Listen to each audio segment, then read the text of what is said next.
Hello, my spiritual warriors. How are y'all doing this week? Happy holidays. Thank you for joining me again. I'm Chris Alicia, the founder of Ascended Warrior, which is a group totally around the spirituality of warriors, veterans, first responders, medics, people who have survived trauma, people who have felt called to protect others their entire lives, people who have gone through the crucibles of life and have come out the other side, giving it the giant middle finger salute. Those are the warriors. And this is all about spirituality for that genre. We're the people that will stand up against the darkness. We don't shy away from it. That is our home. That is where we thrive. And Ascended Warrior was created for that. It was created for these people. So what I want to talk today about is how warriors often process information differently than a lot of other people. And that is through logic. Now, I've always prided myself on my intellect.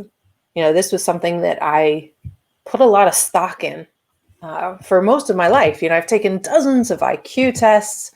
I've remember my highest score on an IQ test, and I would tout that out whenever I was asked. I was very, very proud of it. And it wasn't until recently, maybe the last year or so, that I realized living with my brain, making decisions with my brain is actually very counterintuitive. We think, the operative word being think, that the functions of our body and our world are surrounded or controlled by our brain. Well, that's just not the truth. And it wasn't until recent that groups such as like Heart Math started coming forward, resonance science, and saying that the brain actually does not control the body. The brain doesn't actually say how intellectual you are, how smart you are, how powerful you are. In fact, the brain is very much like a computer hard drive. It stores information. And it stores information to keep you alive. It's doing great things, right? It's saying, if I touch this stove, oh crap, I did that a couple months ago. Remember when I touched that stove? It's trying to replay events in your life so that you don't do them again. It is your hard drive. It's holding on to all of your memories. And it's saying, all right, please don't step in front of that car. Bad things will happen. Great. Very, very important function of our life. However, if you think about that, if you walk that dog back and look at it, if you're only focused on your brain, and your brain is only focused on the things that have come before, on what has happened in the past, what is a pitfall of that? What is a possible outcome of that situation? Depression. It is like the cheerleader of depression. Because if all we can focus on is what has happened in the past, and it plays it over and over in a loop, how easy is it to get sucked into depression? How easy is it to get sucked into the mire of what's happened to you in the past? So, for example, I was abused as a child. I had a lot of problems with my mother, who was an alcoholic and bipolar. If all I did as an adult was replay that over and over and over again, each time getting triggered emotionally over and over and over again, because I'm living in my brain, I really don't have much of a choice other than to fall into depression. It is natural. So when you see a lot of soldiers out there and a lot of firefighters, people who have seen some of the darkest parts of the world, if they live functioning out of their brain, it is a effing miracle if they don't fall into some sort of depression, or if they don't have to fight depression. Because all it is a hard drive. It is not meant to be used to make decisions. It's not meant to be used to keep you happy. That's not the brain's function. It never was. So if you are constantly going through a situation over and over in your head, if you keep seeing this movie reel of crap playing in your life, this is where you're living. You're living in your hard drive. If you want to get out of your hard drive, you need to start thinking with your heart. So Heart Math and a few other groups out there, Resonance Science, Nassim Harman's groups, are really focused on what controls the body. What is actually the brain of the body? And they found that it's not the brain that we thought it was. We've been told forever that IQ is the most important thing, but it's not true. Your body is actually controlled by your heart. Your heart doesn't replay old memories over and over again. It's intuitive.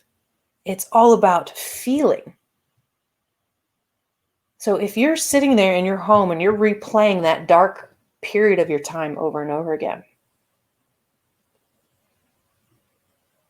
you need to consciously switch your focus from up here to in here. And even just recognizing that is the difference between the 1990s and where we are today, that we recognize that the brain is not all powerful, that in fact it is pretty damn stupid. It's a recorder. It's a recorder. You don't want to make your decisions and decide on your happiness based on a recorder. You want something that's intuitive. You want something that can help you make decisions. That's your heart. And to all of my veteran brothers and sisters out there who have been trained that to think with your heart and to think with your feelings is weak, fuck that. We can be warriors and lead with our hearts. Most of us who go into those types of careers or come up in those families that are just, they're wars. We're called to that. We chose that life for a reason. And we chose to go into places where we were trained to think logically and not to feel, to put all of our feelings aside, to put our pain aside, to put everything aside. Great. I can take orders. But then what? We can be better. We can be wiser. We can be healthier. We can be happier. But we have to get out of this. This is a trap called a mind trap. If you learn to think with your heart and make decisions with your heart, you will be healthier and happier. Because this is where you live. This is functioning. This is holding your body and your soul together. This is not. This is playing old movies for you. And as much as we all love those old movies, this is not going to help you heal. This is not going to help you get through your depression. It's going to keep you there because it doesn't know any better. It thinks it's protecting you. So you have to move into your heart. And by doing this, you're asking yourself to live life in a different space. So instead of deciding, am I going to go right or am I going to go left? What do I think I should do? You're going to ask yourself, what do I feel I should do? What feels right? And when you start focusing your attention in on your heart space versus going straight intellectual, you'll notice that your body gives you physiological cues on what's right and what's wrong. Your chest will feel warm or tingly. Your hands might start to tingle. You're essentially asking your heart to start giving you guidance because it's smarter than you are. We've been taught to live up here.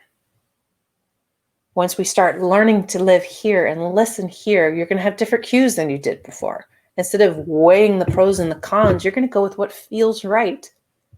And you're going to learn to trust your heart as the intuitive powerhouse that it is. Life is not meant to be lived in the past. And that is all that your brain can give you. Life is meant to be in the present. And that is where you have to get into the feel. So even just recognizing that the brain cannot help you get out of depression. It cannot help you make a decision in your life. All it can tell you is what you had done before.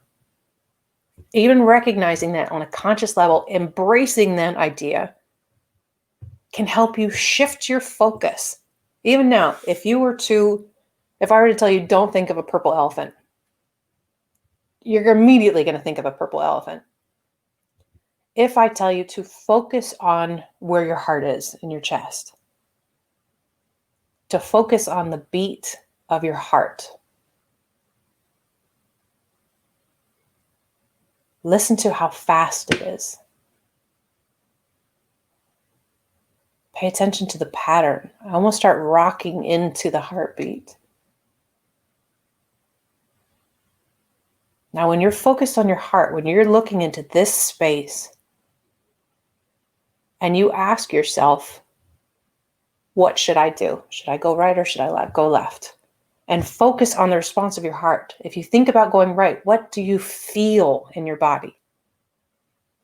If you think about going left, what do you feel in your body? When we pull ourselves out of there, our head, we take control back. We're now paying attention this way instead of looking behind us all the time. And this is a very hard lesson for a lot of us to learn because warriors are logical. It was something that made me feel very outside of the spiritual community for a long time because just faith and logic don't always go hand in hand. And it was because I was thinking with my brain and not feeling with my heart. And it really held me back. It stifled my growth in the spiritual world a lot. And still does. I will catch myself replaying my old videos all the damn time. And then I have to pull myself out of my head by focusing my attention on my heart space, focusing on my heartbeat, focusing on my breath, all those little tricks that they teach you in mindfulness in order to get out of here, get out of the mind trap. If you are suffering from depression, if you are fighting depression, try to incorporate this into your life, to pull yourself out of that headspace. Because thinking about it is not helping you. Try feeling. Focus on what your body is feeling in that moment. Feel your way through your problems, through your questions, through your decisions, and see what that changes in your life. Something so small, something so minor, that is now backed by science. And try incorporating this change and see if focusing and thinking through your heart helps to free up all of that bandwidth that you've been using to play old movies. As I can tell you from experience, it has helped me tremendously. And I highly, highly recommend it for anybody who suffers from sadness, uncontrolled emotions, depression. Try thinking with your heart. So until next time, I'm Chris Alicia. Thank you so much for joining me today. If you wanted to check out more, learn more about Ascended Warrior, please check us out on our website or go to the Facebook page, like the page, go to YouTube, check out some of the old videos that I've done on spiritual work, dream work, etc. Until next time, everybody stay well, stay healthy, and thank you for your service.